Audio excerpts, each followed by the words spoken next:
कृष्ण कृष्ण कृष्ण हरे हरे हरे राम राम राम हरे हरे।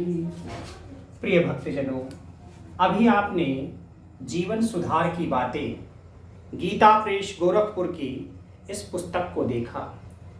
ये पुस्तक बहुत ही सस्ती है पर इसका ज्ञान बहुत महान है। 15 रुपए की यह पुस्तक जीवन को सुधार देती है। आज हमारा जीवन तरह तरह की बुराइयों से ग्रस्त हो गया है। उसका मुख्य कारण कई है।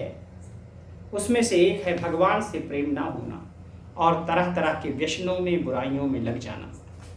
ये बुराइयां हमें भगवान से दूर हटाती हैं, भक्ति से दूर हटाती हैं, भजन से दूर हटाती हैं और हमारा जीवन तरह तरह की बुराइयों से ग्रस्त हो जाता है।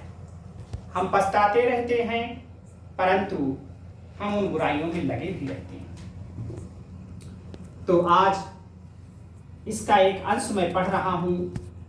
आप इस YouTube के माध्यम से अगर पुस्तक नहीं पढ़ पाते तो शायद YouTube के माध्यम से गीता प्रेस गोरखपुर की यह पुस्तक आपको लाभ पहुंचा सके।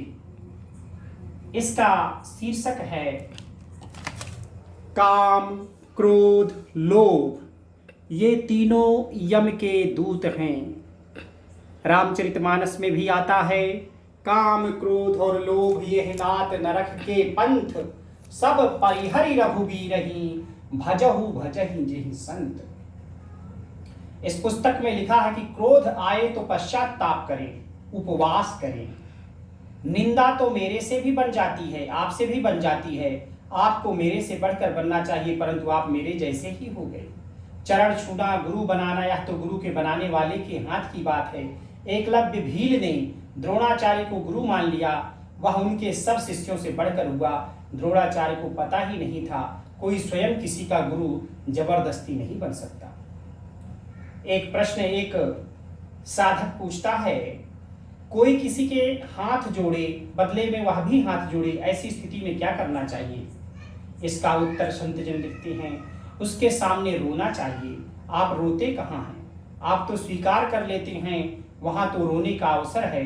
भाव हो तब तो रोएं, सच्चे हृदय से रोए तो फिर प्रणाम करने वाला ऐसा नहीं करेगा। केवल संकोच करने से वे बंद नहीं करते।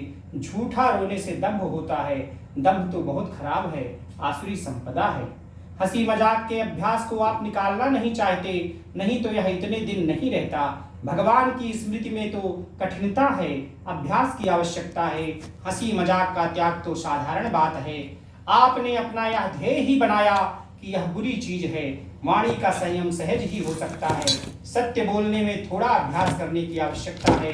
हाथ का संयम सरल है, कर्मेंद्रिय सहज में ही नियंत्रित हो सकती है, ज्ञानेंद्रिय को नियंत्रित करना कठिन है। इसी पुस्तक में लिखा है, त्रिविधम नरकस्येदं द्वारं नाशनमात्मनः, कामः क्रोधस्तथा लोभस् तस्मादेतत्त्रयं त्यजेत। गीता के अध्याय 16 का 21वां श्लोक है ये, जिसका अर्थ है काम, क्रोध तथा लोभ ये तीन प्रकार के नरक के द्वार आत्मा का नाश करने वाले अर्थात उसको अधोगति में ले जाने वाले हैं। अतएव इन तीनों को त्याग देना चाहिए। ये आसुरी संपदा के सरदार हैं। कौन कौन सरदार हैं? काम, क्रोध तथा लोभ। जब तक ये शत्रु हमारे हृदय में बैठे हैं तब तक कल्याण होना कठिन है। जैसे राजकीय सिपाही हथकड़ी डालकर न्यायालय में ले जाते हैं, इसी तरह ये तीनों यम के दूत नरक में ले जाने के लिए तैयार बैठे हैं। आज हम आप लोग अपने जीवन में अगर यह देखें कि कौन हमारा सबसे अधिक हानि कर रहा है, किसकी वजह से हमारा जीवन संकट में पड़ रहा है, तो हम अपना ही अध्ययन करेंगे, अपना ही विश्लेषण करेंगे तो पाएंगे कि काम, क्रोध और लोभ ये तीनों ही कहीं ना कहीं हमें सबसे ज्यादा हानि पहुंचा रहे हैं। हम ढूंढते हैं कि कहीं कोई और हमें हानि पहुंचा रहा है परंतु हम स्वयं ही स्वयं को हानि पहुंचा रहे होते हैं। स्वयं के अंदर के ये तीन अवगुण, तीन नरक के द्वार हमें संकट में डालते रहते हैं और हम दूसरों में दोष ढूंढा करते हैं कि फलाने की वजह से मैं संकट में पड़ गया, ढिमकाने की वजह से मैं संकट में पड़ गया। तो भक्तजनों, आज YouTube पर स्वाध्याय का ये अंश लेकर हम आपके सामने उपस्थित हुए और आपने इसको सुना। भगवान आप सबका कल्याण करें, इसको सुनकर अपने जीवन को धन्य बनाएं। बोल श्री वृंदावन बिहारी लाल की जय। सभी देवी देवताओं की जय। हरे कृष्ण कृष्ण कृष्ण हरे हरे, हरे राम राम राम हरे हरे।